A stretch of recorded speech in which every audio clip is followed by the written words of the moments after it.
Hi students, in last lecture we have seen the coefficient of restitution. What is meant by the coefficient of restitution? Negative of the ratio of relative velocity of separation to the relative velocity of approach is called as the coefficient of restitution. Here the relative velocity of separation is given by v2 minus v1 and relative velocity of approach is given by u2 minus u1. Okay, then we can write E that is coefficient of restitution is equal to minus into bracket v2 minus v1 upon u2 minus u1. Okay, coefficient of restitution is unitless and dimensionless quantity. कशी आहे ती? युनिटलेस आहे, त्याला unit नाही. Dimensionless आहे, dimension सुद्धा नाही आहेत. मग कोएफिशियंट ऑफ रेस्टिट्यूशन आहे काय? तर तो एक कॉन्स्टंट नंबर आहे.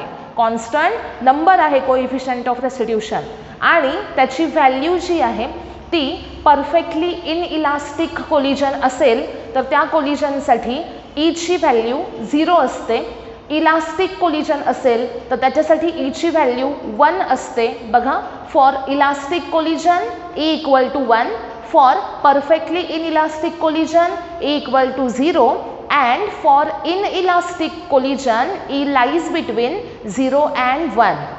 Okay, it should be greater than 0 and less than 1 for inelastic collision. आता कोएफिशियंट ऑफ रेस्टिट्यूशन म्हणजे काय हे आपण काल डिटेलमध्ये पाहिलेलं आहे. आज आता आपण नेक्स्ट पॉइंट बघतोय बघा की हेड ऑन इलास्टिक कोलिजन आहे. हेड ऑन इलास्टिक कोलिजनमध्ये आपण पाहिलेलं होतं की सपोज दोन स्पियर आहेत, त्यांच्या इनिशियल व्हेलॉसिटीज u1 आणि u2 आहेत आणि असे दोन स्पियर एका स्ट्रेट लाईनवर मूव्ह होत आहेत. त्यानंतर काय झालं? त्यांचं कोलिजन झालं आणि कोलिजन झाल्यानंतर ते दोन स्पियर जे आहेत ते त्या सेम स्ट्रेट लाईनवर v1 आणि v2 या व्हेलॉसिटीजनी मूव्ह होत असतील. म्हणजेच कोलिजनच्या आधी त्या दोन स्पियर्सच्या व्हेलॉसिटीज आहेत u1 आणि u2. कोलिजनच्या नंतर आफ्टर कोलिजन व्हेलॉसिटीज काय आहेत? v1 आणि v2 आहेत. तर अशा प्रकारे आपल्याला फाइंड आउट काय करायचं आहे? इथे फाइंड आउट काय करायचं बघा, to find the final velocities in head on elastic collision. मग आपल्याला फाइंड आउट करायचे आहेत फायनल व्हेलॉसिटी. फायनल व्हेलॉसिटी म्हणजेच कोणत्या? तर v1 आणि v2.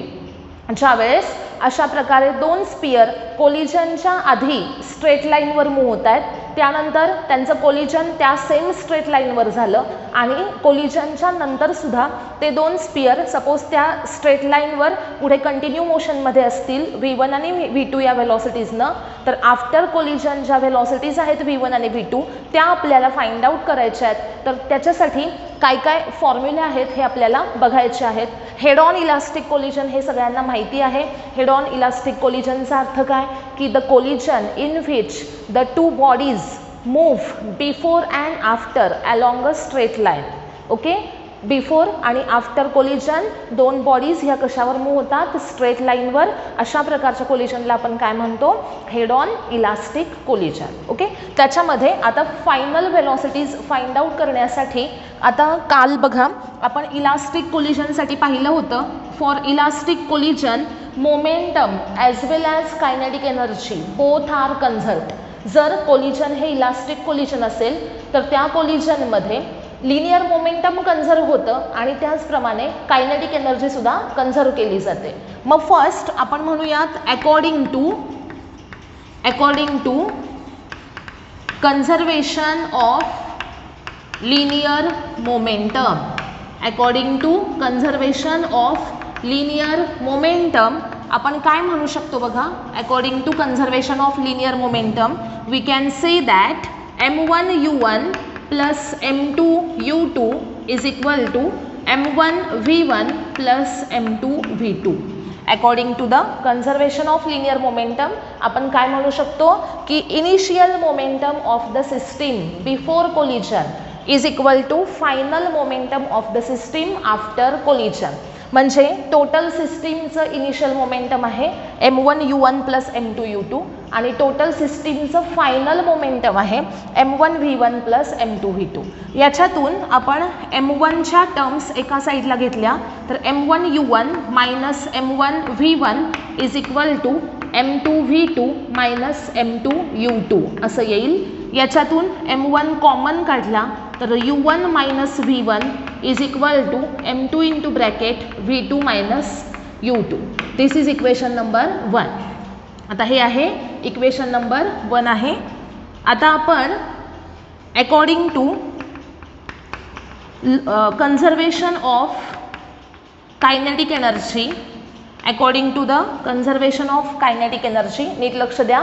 इलास्टिक कोलिजनमध्ये लिनियर मोमेंटम कॉन्स्टंट राहतं ॲज वेल ॲज कायनेटिक एनर्जीसुद्धा कॉन्स्टंट राहते. मग according to conservation of linear momentum आपल्याला हे इक्वेशन मिळालं. आता according to the conservation of kinetic energy equation काय मिळते बघूया. कन्झर्वेशन ऑफ कायनेटिक एनर्जीमध्ये सिस्टीमची इनिशियल कायनेटिक एनर्जी बघा, त्याच्यामध्ये पहिला जो स्पियर आहे किंवा पहिला ऑब्जेक्ट आहे त्याची इनिशियल कायनेटिक एनर्जी काय असेल, हाफ m1u1 स्क्वेअर. सेकंड स्पियरची इनिशियल कायनेटिक एनर्जी असेल हाफ m2u2 स्क्वेअर. कोलिजन झाल्यानंतर फर्स्ट स्पियरची कायनेटिक एनर्जी असेल हाफ m1v1 स्क्वेअर आणि सेकंड स्पियरची असेल हाफ m2v2 स्क्वेअर. ओके, म्हणजे इथे आपल्याला काय मिळालं, कायनेटिक एनर्जी कन्झर्व होते. मग टोटल सिस्टीमची initial kinetic energy before collision is equal to असेल टोटल सिस्टीमची final kinetic energy after collision. त्यानंतर हे हाफ जे आहेत ते सगळीकडे आहेत त्याच्यामुळे ते काय झाले, कॅन्सल झाले. मग राहिलं काय बघा, m1u1 square plus m2u2 square is equal to m1v1 square plus m2v2 square. आता m1च्या टर्म एका साईडला घेऊयात. m1u1 square minus m1v1 square is equal to m2v2 square आणि ही टर्म इकडे गेली मायनस झाली मायनस m2u2 स्क्वेअर. आता या दोघांच्यातून m1 कॉमन काढला तर येईल u1 square minus v1 square is equal to इथे m2 कॉमन निघाला ब्रॅकेटमध्ये येईल v2 square minus u2 square. Okay, आता हे जे इक्वेशन आहे याच्यामध्ये हे कोणत्या फॉर्ममध्ये आहे, ए स्क्वेअर मायनस बी स्क्वेअर या फॉर्ममध्ये. कसं लिहायचं, एका ब्रॅकेटमध्ये ए प्लस बी, एका ब्रॅकेटमध्ये ए मायनस बी. म्हणजेच एका ब्रॅकेटमध्ये येईल u1 प्लस v1, दुसऱ्या ब्रॅकेटमध्ये येईल u1 मायनस v1. मग इक्वेशन काय येईल बघा, therefore m1 into u1 plus v1 into u1 minus v1 is equal to m2 into काय असेल बघा, v2 प्लस u2 आणि इंटू v2 मायनस u2. त्यानंतर आता हे जे इक्वेशन आहे याला आपण इक्वेशन 2 असा नंबर देऊयात, इक्वेशन 2. आता नेक्स्ट स्टेप असेल बाय डिव्हायडिंग इक्वेशन 2 बाय 1. बघा इथे आपल्याला कन्झर्वेशन ऑफ लिनियर मोमेंटमचा यूज करून एक इक्वेशन मिळालं आणि कन्झर्वेशन ऑफ कायनेटिक एनर्जीचा यूज करून सेकंड इक्वेशन मिळालं. आता काय करतोय आपण, इक्वेशन 2ला इक्वेशन 1नी डिव्हाइड करत आहोत. डिव्हाइड केल्यावर काय येईल बघा, equation 2मध्ये m1 into u1 plus v1 आहे, इथं m1 into u1 minus v1 आहे. मग इथला m1 या m1 सोबत कॅन्सल होईल, u1 मायनस v1 या u1 मायनस v1 सोबत कॅन्सल होईल. मग राहील काय बघा, u1 प्लस v1 इथे राहील इक्वल टू हा m2 कॅन्सल झाला, v2 मायनस u2 सोबत कॅन्सल झाला, राहिला काय v2 प्लस u2. देअरफॉर आता आपण पुढे काय लिहू शकतो, v1 minus v2 is equal to u2 minus u1. v1 minus v2 equal to u2 minus u1.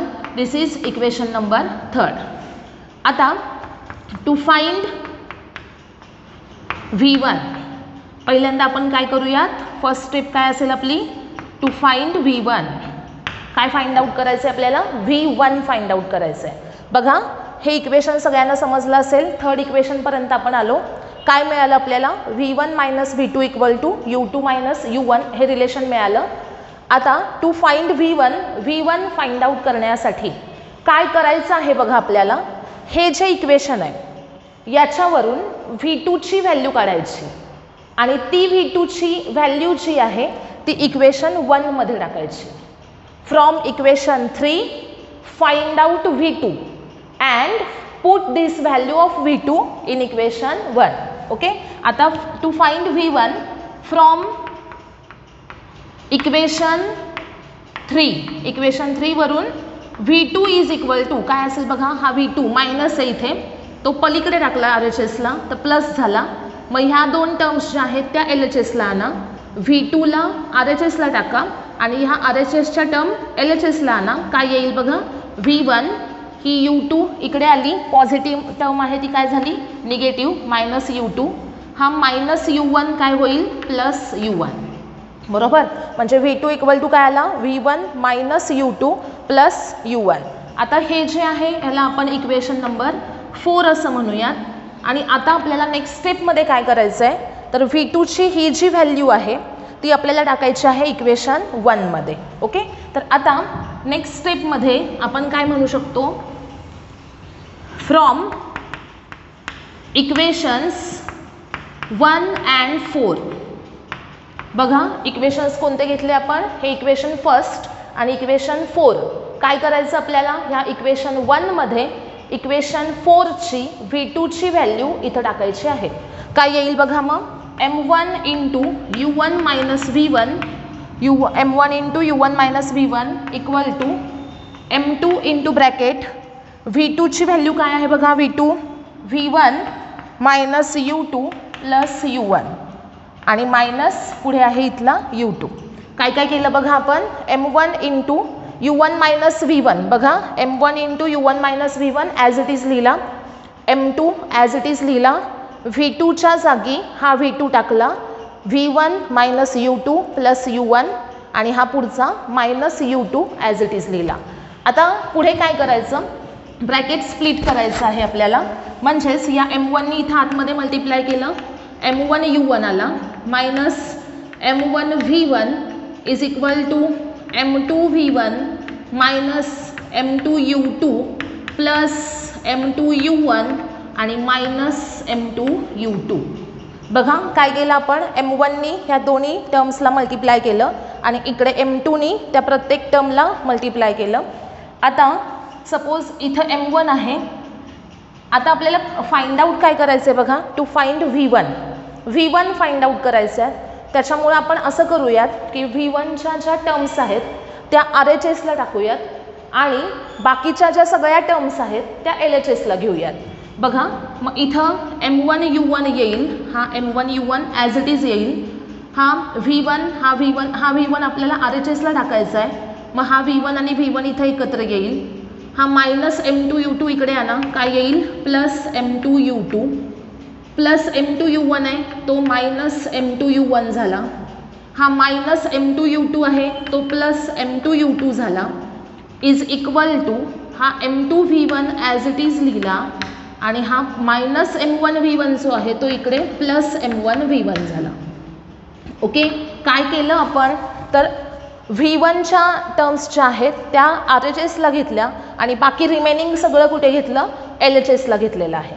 मग आता पुढे काय येते बघूया आपण, पुढे U1 जे आहेत ते एकत्र आणा, U2 एकत्र आणा, काय येईल बघा, ही टर्म आणि ही टर्म, याच्यातून मी U1 कॉमन काढला. ओके, U1 कॉमन काढला तर इथे राहिला काय M1, इथे राहिला काय M2 म्हणजे मायनस M2, ह्यातनं U1 यातून U1 कॉमन काढला, इथे M1 राहिला, इथे मायनस M2 राहिला.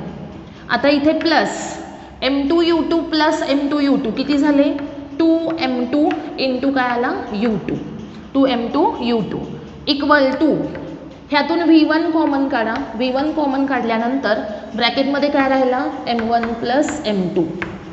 Okay, V1 into bracket M1 plus M2 राहिला. सगळ्यांनी पहिल्यांदा हे नोट करून घ्या आणि मग आपण हे रफ करून ते पुढचं सॉल्व करूयात.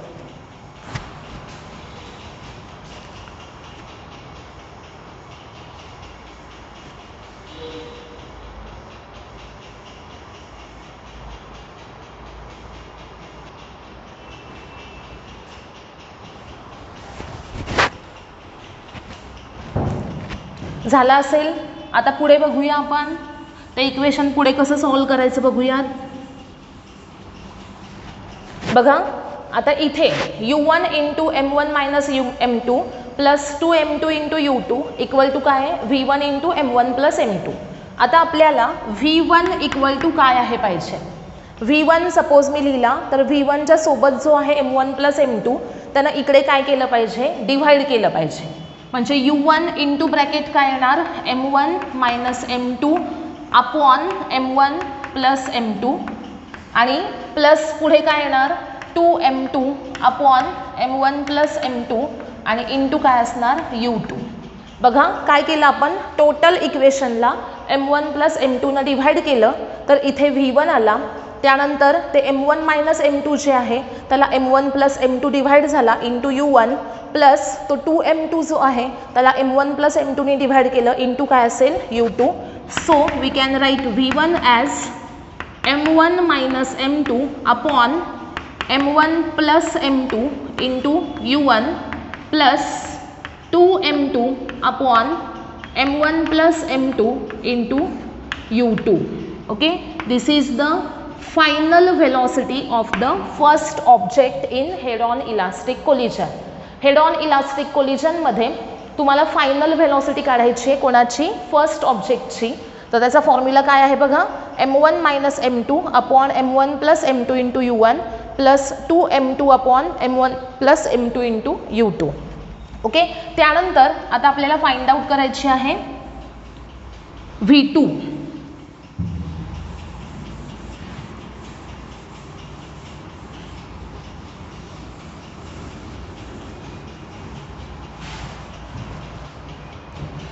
आता पुढे आपण बघूयात second to find v2 find out करायचे असेल आपल्याला. तर आता आपण काय केलं होतं की इक्वेशन थर्ड जे होतं त्या इक्वेशन थर्डवरून आपण v2ची व्हॅल्यू काढली आणि इक्वेशन 1 मध्ये टाकली होती. तर आता आपल्याला काय करायचं आहे तर v1ची व्हॅल्यू काढायची आणि इक्वेशन 1 मध्ये पुटअप करायची. लक्षात ठेवा ज्या वेळेस तुम्ही काय करताय v1 काढताय त्यावेळेस v2ला रिप्लेस केलं पाहिजे आणि ज्यावेळेस v2 काढताय त्यावेळेस v1ला रिप्लेस केलं पाहिजे. मग आता आपल्याकडे इक्वेशन कोणतं होतं v1 minus v2 equal to u2 minus u1. हे आपलं इक्वेशन थर्ड होतं बरोबर. v1 minus v2 equal to काय होतं u2 मायनस u1 होतं. आणि फर्स्ट इक्वेशन काय होतं तर m1 इंटू ब्रॅकेट काय होतं बघा u1 minus v1 is equal to m2 into bracket v2 minus u2. Okay हे जे इक्वेशन होतं हे होतं इक्वेशन नंबर 4. बघा m1 into bracket u1 minus v1 is equal to m2 into bracket v2 minus u2 हे होतं equation number 1 आणि हे होतं इक्वेशन नंबर 3. आता आपल्याला काय करायचं इक्वेशन मगाशी आपण काय केलं v2 काढायचा v1 काढायचा होता.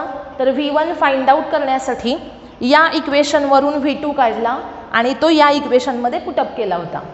आता काय करायचं आहे v2 फाइंड आउट करायचा आहे म्हणजे या इक्वेशनवरून v1 काढायचा आणि ती v1ची व्हॅल्यू इथं टाकायची. ओके v1च्या जागी. मग आता नेक्स्ट स्टेप आपली काय असेल from equation 3 v1 is equal to equation 3 वरून v1 काय असेल बघा u2 minus u1 plus v2 काय येईल बघा u2 minus u1 plus v2 असेल. u2 minus u1 plus v2 म्हणजे काय असेल v1. आता देअरफॉर इक्वेशन 1 बिकम्स आता इक्वेशन 1 जे आहे त्याच्यामध्ये 3ची व्हॅल्यू टाकली बघा m1 ॲज इट इज आला ब्रॅकेटमध्ये u1 मायनस v1 आहे. ओके म्हणजे मायनस इंटू v1 आहे त्याच्यामुळं मायनस इंटू काय येईल बघा मायनस याला जर तुम्ही अप्लाय केलं तर हा u2 जो आहे तो निगेटिव्ह होईल. हा मायनस v1 आहे तो पॉझिटिव्ह होईल आणि हा प्लस v2 आहे तो निगेटिव्ह होईल. सगळ्यांना हे लक्षात आलं पाहिजे पहिल्यांदा की इथे v1 हा मायनस आहे मायनस v1 आहे म्हणजे मायनसच्या पुढे सपोज मी हे ब्रॅकेटमध्ये टाकलं तर या प्रत्येकाचं साइन चेंज होईल हा प्लस आहे तो मायनस झाला, हा मायनस आहे तो प्लस झाला, हा प्लस आहे तो परत मायनस झाला. ओके, आता पुढे काय येईल, इक्वल टूच्या पुढे m2 into v2 minus u2 as it is येईल, m2 into v2 minus u2. Okay, पुढं काय येईल बघा आता, m1 into m1 u1 minus m1 into m1 u2 plus m1 u1 पुढे minus m1 v2 is equal to m2 v2 minus m2 u2. Okay, त्यानंतर आता आपल्याला फाइंड आउट काय करायचं आहे, v2 काढायचा आहे. मग यातले v2 सगळे जे आहेत ते एका साईडला टाकायचे RHSला आणि बाकी सगळं कुठे आणायचं, LHSला. म्हणजे हा LHSला आहे m1 u1 plus m1 u1 किती झाले बघा, 2m1 u1 plus m1 u1 2m1 u1. त्यानंतर मायनस m1 u2. आता हा जो आहे मायनस m2 u2 तो इकडे आणला, तो काय झाला, प्लस m2 u2 झाला is equal to m2 v2 इथला ॲज इट इज आणि हा मायनस m1 v2 इकडे आणला तर तो काय होईल, प्लस m1 v2. त्यानंतर पुढं मायनस 2m1 u1 ह्या दोघांच्यातून प्लस u2 मी कॉमन काढते, प्लस u2 कॉमन काढला तर इथे राहील m2 इथला राहील m1 म्हणजे u2 इंटू ब्रॅकेट काय आला, m2 minus m1 is equal to ह्याच्यातून v2 कॉमन काढा, ब्रॅकेटमध्ये राहील m1 प्लस m2. ओके, मग आता हे जे टोटल इक्वेशन आहे या टोटल इक्वेशनला LHS आणि RHSला m1 प्लस m2 नी आपण डिव्हाइड करूयात. काय येईल बघा, 2m1 upon m1 plus m2 into u1 plus m2 minus m1 upon m1 plus m2 into u2 is equal to v2. Okay, so v2 is equal to 2m1 upon m1 plus m2 into u1 plus m2 minus m1 upon m1 plus m2 into u2. This is the final velocity of the second body after collision. सगळ्यांना समजलं का बघा, v1 म्हणजे काय, first बॉडीची after collision जी final velocity आहे ती आहे v1 आणि सेकंड बॉडीची फायनल वेलॉसिटी आफ्टर कोलिजन आहे v2. फॉर्म्युले बघा, इथं हे जे ब्रॅकेट आहे याच्यामध्ये m1 minus m2 upon m1 plus m2 into u1 आहे plus 2m2 upon m1 plus m2 into u2 आहे. तिथं हे ब्रॅकेट जे आहे ते पहिल्यांदा आहे, हे ब्रॅकेट जे आहे ते नंतर आहे. पण त्या ब्रॅकेटमध्ये बघा इथं 2m2 आहे त्याच्याऐवजी 2m1 आहे, इथं डिफरन्सला m1 मायनस m2 आहे त्याच्याऐवजी m2 मायनस m1 आहे. लक्षात ठेवा काय करायचं आहे आपल्याला, कोणताही एक फॉर्म्युला लक्षात ठेवायचा. सपोज मी v1चा लक्षात ठेवलेला आहे, v1 इक्वल टू काय आहे, v1 इक्वल टू काय आहे m1 minus m2 upon m1 plus m2 into u1 plus 2m2 upon m1 plus m2 into u2. v1चा फॉर्म्युला माझ्या लक्षात आहे, v2 मला माहिती नाही फॉर्म्युला, तर v2 कसा फाइंड आउट कराल, तर v2साठी हे ब्रॅकेट इथं पहिल्यांदा असेल, हे नंतर असेल. ओके, म्हणजे इथं पहिल्या ब्रॅकेटमध्ये काय असायला पाहिजे, या m2च्या ऐवजी काय येणार m1, 2m1 upon m1 plus m2 असं ब्रॅकेट असणार इंटू u1 प्लस हे जे ब्रॅकेट आहे हे इथं असलं पाहिजे पण डिफरन्सला रिव्हर्स होणार m2 मायनस m1 असं येणार. ओके, म्हणजे v1 मध्ये हा डिफरन्स m1 मायनस m2 आहे, v2 मध्ये हा डिफरन्स m2 मायनस m1 आहे. v1 मध्ये इथं 2m2 घेतो आपण आणि v2 मध्ये तो 2m1 घेतो. ओके, एवढाच काही तो चेंज आहे, बाकी दोन्ही फॉर्म्युले बघा लक्षात राहण्यासारखे आहेत. v1 काय आहे m2 minus m1 minus m2 upon m1 plus m2 into u1 plus 2m2 upon m1 plus m2 into u2 आणि v2 काय हे ब्रॅकेट पहिल्यांदा 2m1 upon m1 plus m2 into u1 plus डिफरन्सला 2 पहिल्यांदा म्हणजे m2 minus m1 upon m1 plus m2 into u2. Okay, अशा प्रकारे आज आपण इथे काय बघितल्यात, final velocities of two colliding bodies after collision in head on elastic collision. Okay,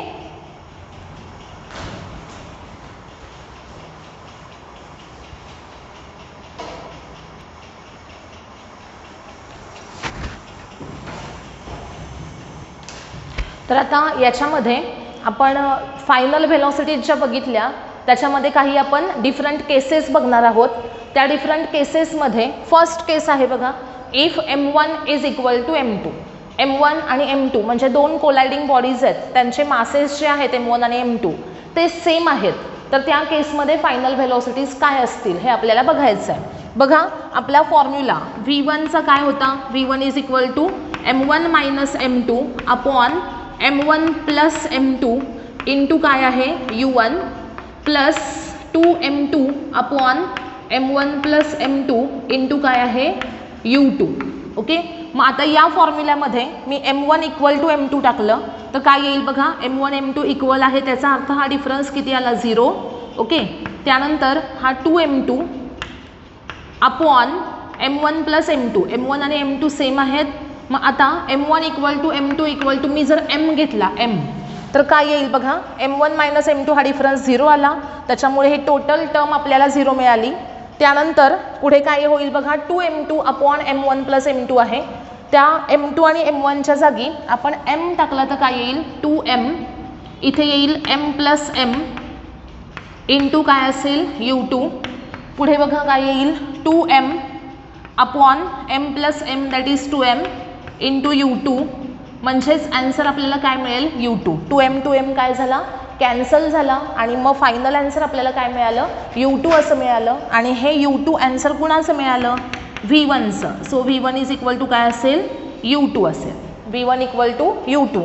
कधी तर च्या वेळेस दोन मासेस m1 इक्वल टू काय आहे m2 आहे आणि ते मास सपोज m घेतला आपण, m1 equal to m2 equal to m असेल तर त्या केसमध्ये v1 इक्वल टू काय असेल u2 असेल. ओके, म्हणजे पहिल्या बॉडीची फायनल व्हेलॉसिटी, दोन स्पियर आहेत सपोज सेम मासेसचे, तर पहिला स्पियर जो आहे त्याची final velocity is equal to काय असणार, दुसऱ्या स्पियरची इनिशियल व्हेलॉसिटी. बघा पहिला स्पियर जो आहे तो फायनली कोलिजनच्या नंतर किती स्पीडनं जाईल, तर दुसऱ्या स्पियरची जेवढी इनिशियल व्हेलॉसिटी होती ना त्या स्पीडनं कोलिजन नंतर तो ट्रॅव्हल होईल. ओके, हे नोट करून घ्या. आता आपल्याला फाइंड आउट काय करायचं आहे, v2 फाइंड आउट करायचं आहे. सगळ्यांनी हे नोट करा, मी हे रफ करणार आहे. बघा v1 काय मिळाला आपल्याला, u2 मिळाला. म्हणजे जर दोन बॉडीजचे मासेस सेम असतील तर पहिल्या बॉडीची फायनल व्हेलॉसिटी इक्वल टू काय असेल, दुसऱ्या बॉडीची इनिशियल व्हेलॉसिटी. त्यानंतर आता आपण पाहणार आहोत की v2 कसा काढायचा. आता इथे आता आपल्याला रिलेशन मिळालं v1 इक्वल टू u2. त्यानंतर आता v2 इक्वल टू काय असेल बघा, v2चा फॉर्म्युला आहे 2m1 upon m1 plus m2 into u1 plus m2 minus m1 upon m1 plus m2 into u2. Okay, तर याच्यामध्ये 2m upon 2m into u1 plus हा difference 0, त्याच्यामुळे पुढची टर्म 0, आन्सर काय मिळालं u1. म्हणजे याच्यामध्ये काय होतं बघा, जर दोन बॉडीज सेम मासेसच्या आहेत, दोन बॉडीजचे मासेस सेम आहेत आणि अशा दोन बॉडीज हेड ऑन इलास्टिक कोलिजनमध्ये आहेत, तर त्या केसमध्ये पहिल्या बॉडीची फायनल व्हेलॉसिटी म्हणजे काय असणार आहे, दुसऱ्या बॉडीची इनिशियल व्हेलॉसिटी आणि दुसऱ्या बॉडीची फायनल व्हेलॉसिटी इक्वल टू काय असेल, पहिल्या बॉडीची इनिशियल व्हेलॉसिटी. म्हणजे फर्स्ट बॉडी ही फायनल व्हेलॉसिटी कितीनं मूव्ह होईल, तर सेकंड बॉडीच्या इनिशियल व्हेलॉसिटीनं, आणि सेकंड बॉडी जी आहे ती फर्स्ट बॉडीच्या इनिशियल व्हेलॉसिटीनं मूव्ह होईल आफ्टर कोलिजन. ओके, आलं सगळ्यांच्या लक्षात. आता त्यानंतर नेक्स्ट कंडिशन आहे if m1 equal to m2 and u2 equal to 0. काय सांगितलंय की दोन मासेस इक्वल आहेत आणि u2 कसं आहे 0. u2 म्हणजे सेकंड बॉडीची इनिशियल व्हेलॉसिटी. बघा u1 पहिल्या बॉडीची इनिशियल, u2 दुसऱ्या बॉडीची इनिशियल. मग u2 0 आहे म्हणजे सेकंड बॉडी जी आहे ती कशामध्ये आहे, रेस्टमध्ये.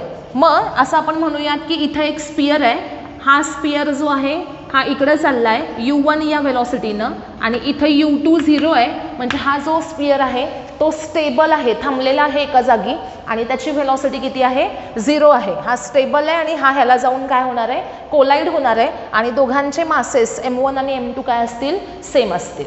आता सगळ्यांनी नीट लक्ष द्यायचं आहे. अशी जी कंडिशन आहे M1 इक्वल टू M2, त्याचे आन्सर आपल्याला माहिती आहेत की M1 इक्वल टू M2 असेल तर V1 इक्वल टू U2 असेल, V2 इक्वल टू U1 असेल. ओके, आता if M1 is equal to M2 then आपण काय म्हणू शकतो की V1 is equal to U1 आहे आणि V2 is equal to V1 equal to U2 आहे, V2 इक्वल टू U1 आहे. मग अशा केसमध्ये तुम्हाला गिव्हन आहे की U2 0 आहे, U2 0 आहे म्हणजे U2ची व्हॅल्यू इथं 0 आहे आणि म्हणजेच V1 किती मिळाला 0. Therefore V1 is equal to 0 and V2 is equal to U1.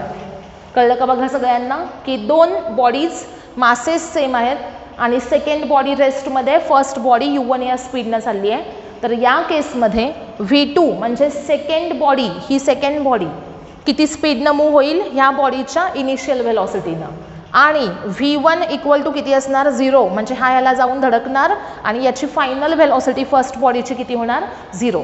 म्हणजे काय सांगितलं की इथं एक बॉडी आहे ही रेस्टमध्ये आहे, इकडनं तेवढंच मास असणारी दुसरी बॉडी आहे ही ह्याला जाऊन धडकली.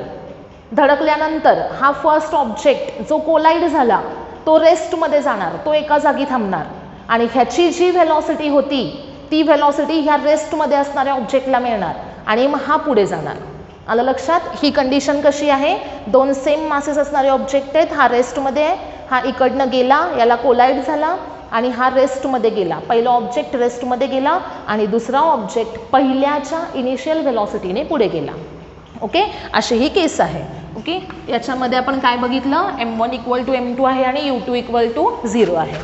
नेक्स्ट थर्ड केस बघायची आहे. If M1 is less than M2 and U2 is equal to 0. आता हे एक्झाम्पल आहे की नाही तुम्हाला मी प्रॅक्टिकली समजून सांगते म्हणजे तुमच्या लक्षात येईल.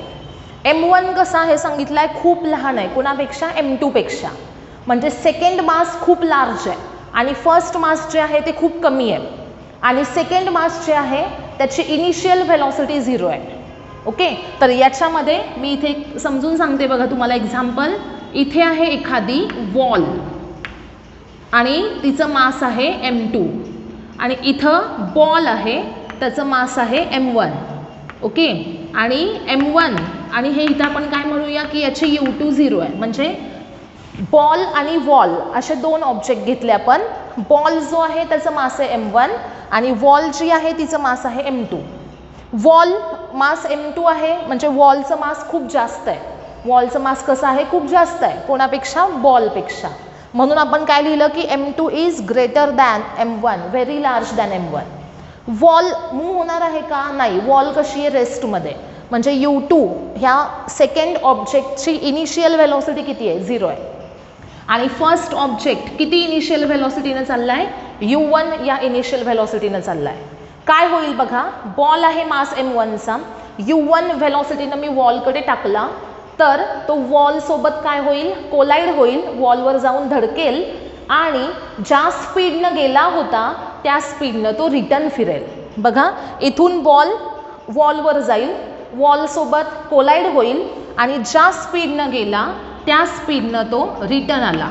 म्हणजे बॉलचं इनिशियल स्पीड किती होतं, U1 आणि बॉलचं फायनल स्पीड किती आहे, V1.